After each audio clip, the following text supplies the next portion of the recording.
Hi everyone, it's Thursday, March 26th, and my poem for today is by Emily Dickinson. And her poems don't really have titles, they're just identified by the first line. And the first line of this poem is, "I'm nobody, who are you?" And so Emily Dickinson was known for being a recluse, for kind of staying to herself, but really she was in touch with a lot of other writers and people of the time. She grew up in Massachusetts. And many scholars believe that she was queer. We don't know for sure. We don't know how she identified herself, but people think that she may, based on her letters, people think that she may have had a relationship with her brother's wife. So it's kind of just an interesting thing to know about her. And this poem I first learned in high school, my junior year of high school. My English teacher shared it with us, and it's a poem I've memorized. So I'll read it to you first, and then I'll talk a little bit about why I chose it. So, "I'm Nobody, Who Are You?" by Emily Dickinson.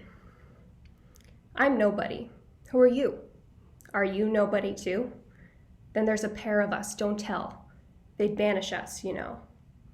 How dreary to be somebody, how public like a frog, to tell one's name the livelong day to an admiring bog. And that's it. There are actually a couple slightly different versions in different publications, but that's the first version I ever learned, so that's what stuck with me. And I remember when my teacher shared this poem with us, she said, "I'm nobody." And my immediate thought was, oh my gosh, no, you're not, Mrs. Reed, you're somebody. But then I quickly realized the whole point of this poem was that it's great to be nobody. It's nice to not have to be famous. And it made me think of the poem Famous by Naomi Shihab Nye that Mr. Barasa read the other day too. That it's just kind of, it's cool to just live your own life and to not have to have praise from other people. And that was just another poem that helped me think about how I wanted to live my life. So there it is. One other thing I wanted to share, I figured this was a good place to also share recommendations for other books beyond poetry that I've been reading. And this is the book that I've been reading for the past few days. It's called How Long Till Black Future Month by N.K. Jemisin.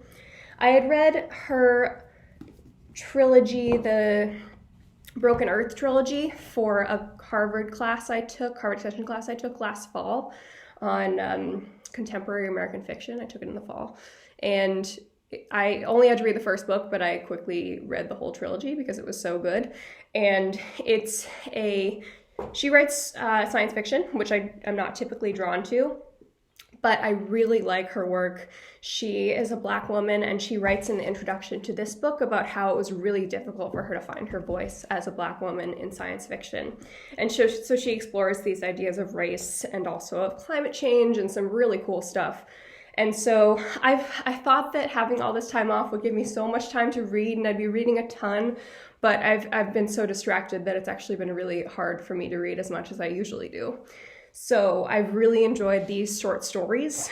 It's a collection of short stories because that's kind of what I can dig into at this point. I think I'll be back to novels very soon, but I'm really enjoying this one. And I know it's at the Arlington High School Library when we ever have access to it again. So I hope you have a great day, everyone. I went for a run earlier, and I'm excited to go for a walk out in the sun. And I hope you get to enjoy the outdoors as well. Staying 6 feet apart from everyone. Be careful. Wash your hands. All right, have a great day. Thanks.